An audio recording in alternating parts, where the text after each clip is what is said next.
Hello friends, welcome to my YouTube channel technical Ajit. प्रिय दर्शकों, पिछली वीडियो में आपने मत्स्य अवतार की कथा सुनी। अब इससे आगे ध्रुव तारे की कथा सुने। विष्णु पुराण भाग 3। मुनियों ने कहा, सूत महर्षि, हम लोग भक्त ध्रुव की कहानी सुनना चाहते हैं। सूत मुनि इस तरह सुनाने लगे, इस विशाल विश्व में सबसे ज्यादा ऊंचा स्थान ही ध्रुव मंडल है। वही विश्व स्वरूप विष्णु के सिर का स्थान है। ऐसा ऊंचा स्थान पाने वाले ध्रुव उत्तानपाद नामक एक राजा के पुत्र थे। ध्रुव की माता सुनीति राजा उत्तानपाद की बड़ी पत्नी थी और सुरुचि छोटी रानी थी। राजा सुरुचि को ज्यादा प्यार करते थे। एक दिन राजा उत्तानपाद छोटी रानी सुरुचि के पुत्र उत्तम को अपनी जांघ पर बैठाकर प्यार जता रहे थे। तभी वहां पर ध्रुव आ पहुंचा। उसके मन में भी अपने पिता की जांघ पर बैठने की इच्छा थी। वह बड़ी लालसा से अपने पिता की आंखों में देखता रहा। उस वक्त सुरुचि वहीं पर थी। राजा सुरुचि से डरकर ध्रुव को देखकर भी अनदेखा सा कर गए। ध्रुव ने सोचा था कि उसके पिता उसको भी अपने छोटे भाई के जैसे अपनी जांघ पर बिठाएंगे, पर ऐसा न होते देख उसे रोना आया। उसके गालों पर आंसू मोती जैसे चमक उठे। ध्रुव की हालत देख सुरुचि खिलखिलाकर हंस पड़ी और बोली, अरे बदकिस्मत के बच्चे, चाहे तुम जिंदगी भर तपस्या क्यों न करो, मेरे पुत्र के जैसे तुम्हें अपने पिता की जांघ पर बैठने का भाग्य प्राप्त न होगा। अगर मेरे पेट में पैदा होगे तभी तुम्हें यह सौभाग्य प्राप्त होगा। हाँ, तुम तो जब देखो नारायण का संकीर्तन किया करते हो। अब तपस्या करके उसी नारायण से पूछकर देखो, कहीं वे तुमको ऐसा सौभाग्य प्रदान कर सकते हैं या नहीं। इस तरह सुरुचि ने अपनी जेठानी के लड़के ध्रुव का मजाक उड़ाया। बालक ध्रुव के मन को चोट लगी। उसका दुख उमड़ पड़ा। उसका क्रोध खौल उठा। उसके मन में सुरुचि की हत्या करने की इच्छा जगी, लेकिन दूसरे ही क्षण उसे सुरुचि एक उत्तम उपदेशिका सी लगी, मानो उसे यह सलाह देती हो कि बेटा, नारायण पर विश्वास करो, तपस्या करो। तब ध्रुव को लगा कि उत्तम कुमार ऐसे महान उपदेश पाने का सौभाग्य न रखने वाला एक अभागा है। राजा उत्तानपाद उसे अंधेरे रूपी जाल में फंसकर छटपटाने वाले हिरण जैसे लगे। इसके बाद ध्रुव ने सुरुचि को इस प्रकार प्रणाम किया, जैसे कि गुरुवार का उपदेश पाने के बाद शिष्य गुरुवार को प्रणाम करता है। तब ध्रुव वहां से चल पड़ा।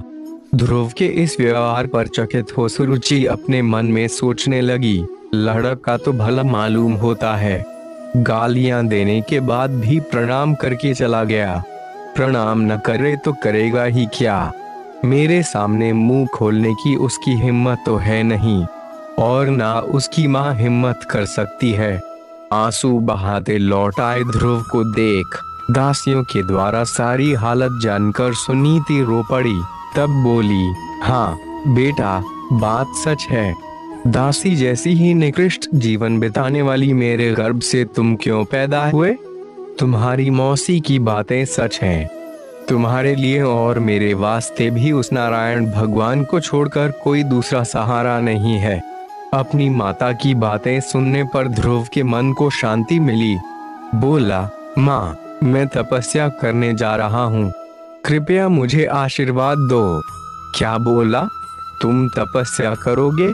तब तो नारायण से सुरुचि के गर्भ से पैदा होने का वर मांग लो। सुनीति ने कहा, माँ, ऐसी बातें अपने मुंह से न निकालो। मैं तुम्हारा पुत्र हूँ। हमें कभी अपने को छोटा मानना नहीं चाहिए। यह तो आत्महत्या के समान है।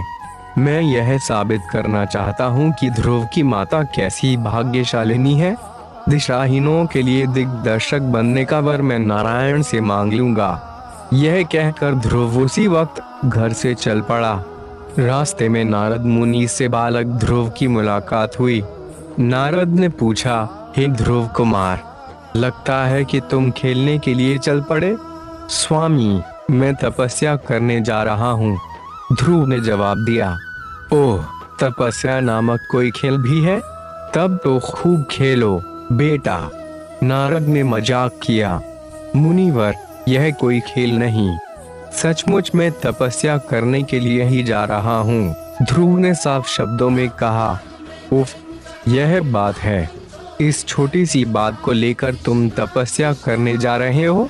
मेरे साथ चलो, मैं देखूंगा कि तुम्हारे पिता तुमको अपनी जांग पर क्यों कर नहीं बिठाते।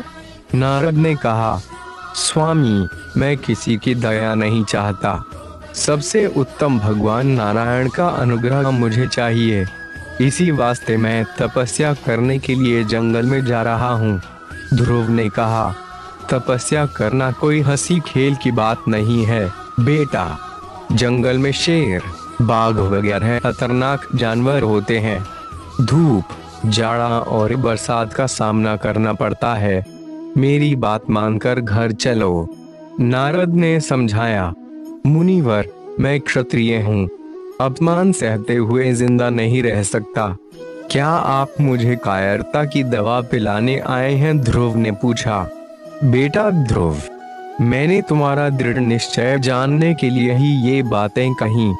एक जमाने में मैंने भी अनाथ बालक बनकर अनेक अपमान और अत्याचारों का शिकार होकर अंत में तपस्या की थी। तुम मधुवन में जाकर ओम नमो नारायण का जाप करते तपस्या करो। मैं तुमको आशीर्वाद देता हूँ, अपने कार्य में सफल होकर लौट आओ। नारद ने समझाया।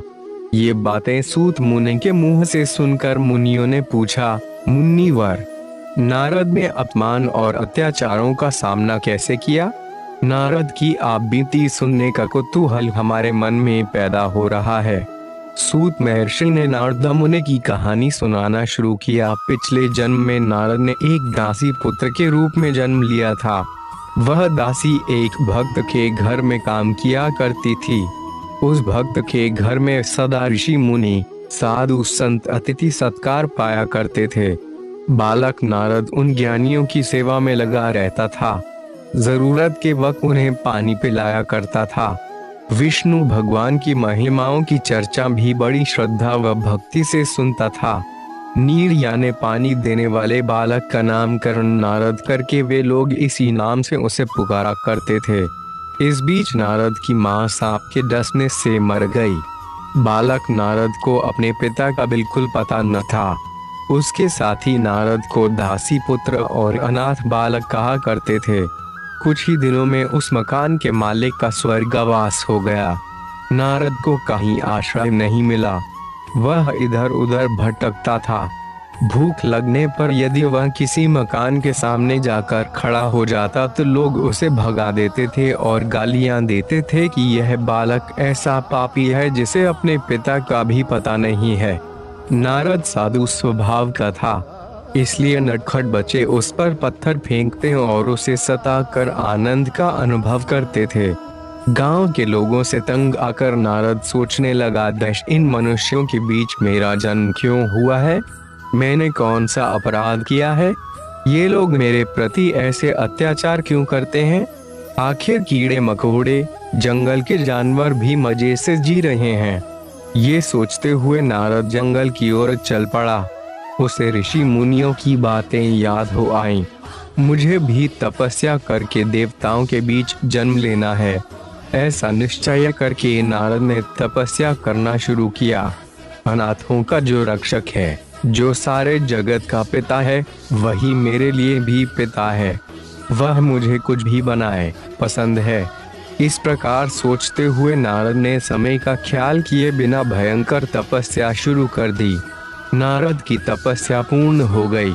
उसके भीतर एक तेज ने प्रवेश किया। एक ज्योति के रूप में प्रत्यक्ष होकर विष्णु भगवान ने कहा, वत्स नारद, तुम मेरे अंदर विलीन होने जा रहे हो।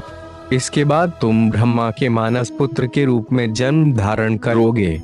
तुम चिरंजीवी होकर तीनों लोकों का भ्रमण करते हुए सदा मेरी स्तुति किया करोगे। इसके बाद नारद ने विष्णु के अंश को लेकर ब्रह्मा के मानस पुत्र के रूप में जन्म लिया और देव मुनि के रूप में पूजा पाने लगे। विष्णु भगवान की लीलाओं के अवतारों में एक नारद का अवतार भी बताया गया है। ऐसे नारद मुनि से उपदेश पाकर ध्रुव तेज गति के साथ आगे बढ़े चले जा रहे थे। उस समय उत्तम कुमार रोते हुए आ पहुंचा और ध्रुव के सामने हाथ फैलाकर उनको रोकते हुए बोला, भैया आप कृपया जंगल में मत जाइए। आप जंगल में चले जाएंगे तो मैं किसके साथ मिलकर हरि का भजन करूंगा। मेरी माताजी ने आपको डांटा, पर मैंने क्या किया है? मुझ पर आप क्यों नाराज होते हैं? आप रुक जाइए। ये कहते हुए उत्तम फूट फूट कर रोने लगा। ध्रुव ने उत्तम कुमार के गले लगकर समझाया, मेरे छोटे भैया, मेरी माताजी ने मुझे जन्म दिया। मुझे क्या यह साबित नहीं करना है कि मेरी माताजी भी महान है? इसीलिए मैं जा रहा हूँ। उत्तम बोला, तब तो मैं भी आपके साथ चलूंगा। आप तपस्या में लग जाइए, मैं आपके लिए कंद मूल फल लाया करूंगा। ऐसा करने पर तुम्हारी मां रोएंगी। मेरे छोटे भाई, मैं तुम्हारा बड़ा भाई हूँ, इसलिए तुम्हें मेरी बात मानी ही पड़ेगी। जाओ, ध्रुव ने कहा। ध्रुव के मुंह से ये बातें सुनकर उत्तम कुमार वहीं पर लुढ़क पड़ा और रोने लगा। सुरुचि आकर उसे समझाने लगी। इस पर उत्तम गुस्से में आकर बोला, माँ तुम मुझे छुओ मत, तुम्हारी वजह से ही बड़े भैया जंगल में जा रहे हैं। सुरुचि लजा के मारे सर झुकाकर अपने को कोसने लगी, मैं पापिन हूँ, मेरे ही कारण यह सब हुआ। इतने में राजा उत्तानपाद पहुंचकर बोले, ध्रुव तुम रुक जाओ, यह सब मेरी मंद बुद्धि की वजह से ही हुआ है। मेरा राज्य तुम्हारा है, वापस चलो। इस बीच ध्रुव काफी दूर तक चले गए थे।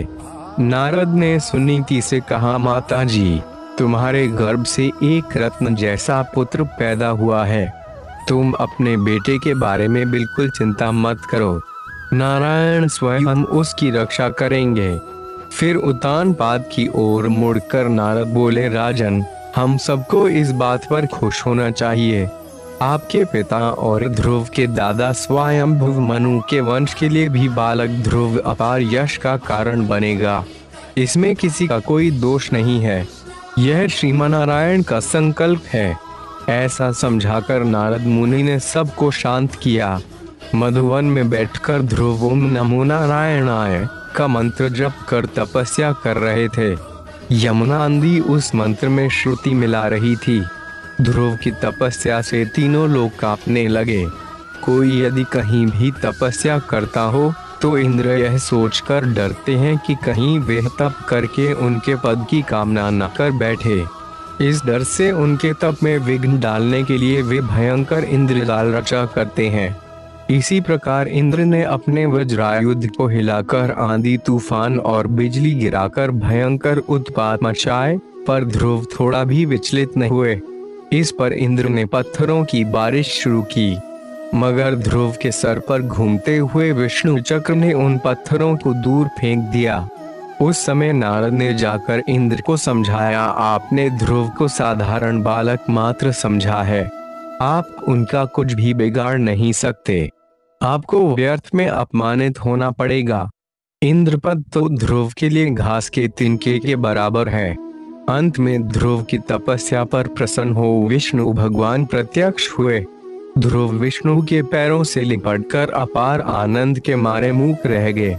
वे अपने मन में सोचने लगे, भगवान मैं पूर्ण हृदय से आपकी स्तुति करना चाहता हूँ, लेकिन मैं एक छोटा बालक हूँ। आपकी स्तुति करने के लिए मेरे पास शब्द नहीं हैं। इस पर विष्णु ने अपने शंख को ध्रुव के गालों पर छुआ दिया।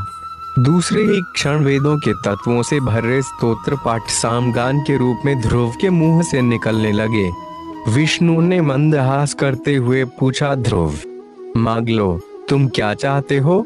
ध्रुव भक्ति पूर्वक बोला, है परम पुरुष, जैसे भौरा कमल से हमेशा लगा रहता है, वैसे ही सदा आपके मधुर मंदहास वाले मुखपद्म को देखते रहने की मेरी इच्छा है। इससे बढ़कर मैं कुछ नहीं चाहता। अच्छी बात है, लेकिन पहले तुम अपने राज्य में जाकर धर्म का पालन करते हुए शासन करो। इसके बाद तुम मेरे विश्वरूप का शिरोभाग बने ध्रुव पद पर पहुंच जाओगे। कल्पांतों के बाद भी तुम उस अचल पद को ग्रहण कर सदा प्रकाशमान रहोगे।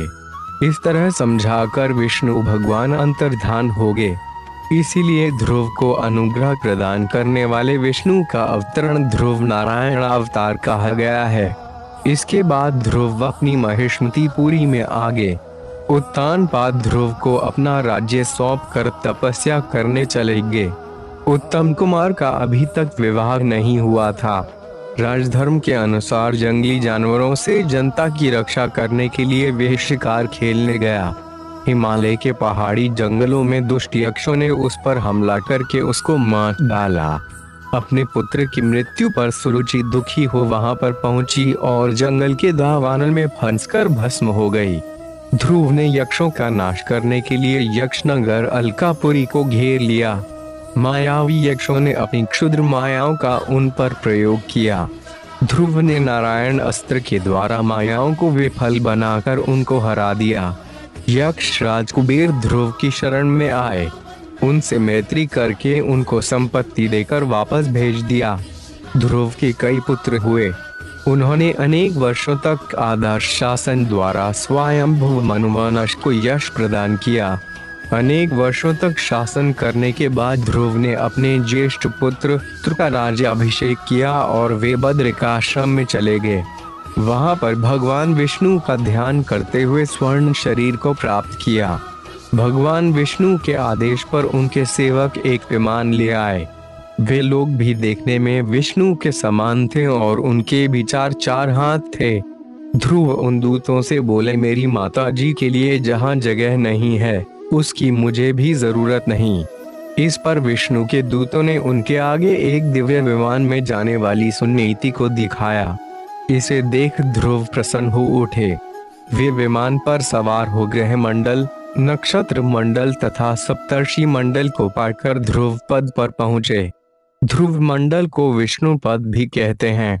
विष्णु का निवास वैकुंठ भी वहीं पर है। ध्रुव देती में गोलोक भी होता है। गोलोक में विष्णु प्रकृति स्वरूपिणी राधा देवी के साथ वेणुगान करते हुए आनंद भोगते हैं। गोलोक के ऊपर गहरा अंधकार छाया रहता है। उस अंधकार के पार विष्णु वैकुंठवासी बने प्रकाशमान होते हैं। ध्रुव सदा विष्णु को देखते उज्जवल कांति से द्युतिमान हो उठे। खूंटे से बंधी गाय की भांति सप्तर्षि मंडल उनकी प्रदक्षिणा किया करता है। समस्त ग्रह गणों से पूर्ण शिशुमार चक्र उनके नीचे परिभ्रमण करता रहता है। गोलोक के नीचे ब्रह्मा का निवास सत्यलोक, तपलोक, जनलोक, महलोक, स्वलोक, भुवलोक, भूलोक नाम के 7 ऊर्ध्वलोक तथा भूलोक के नीचे अधोलोक कहलाने वाले अतल, वितल, सुतल, रसातल, तलातल, महातल और पाताल लोक, ये 7 मिलाकर 14 लोकों के ऊपर विश्व के शिवराग्र पर ध्रुव समस्त दिशाओं के लिए दिशा सूचक बनकर अजलपद नक्षत्र के रूप में प्रकाशमान रहते हैं। लगन हो तो छोटे बड़े सभी कार्य साधे जा सकते हैं। इसका सबूत 5 साल की उम्र में ही तप करने जाने वाला ध्रुव है। प्रिय दर्शकों, विष्णु पुराण की आगे की कथा मेरी अगली वीडियो में है, जिसका लिंक मैं डिस्क्रिप्शन बॉक्स में डाल दूंगा। अगर आपने अभी तक मेरे चैनल को सब्सक्राइब नहीं किया है तो आगे इस तरह की धार्मिक वीडियो देखने के लिए टेक्निकल अजीत यूट्यूब चैनल को जरूर सब्सक्राइब करें।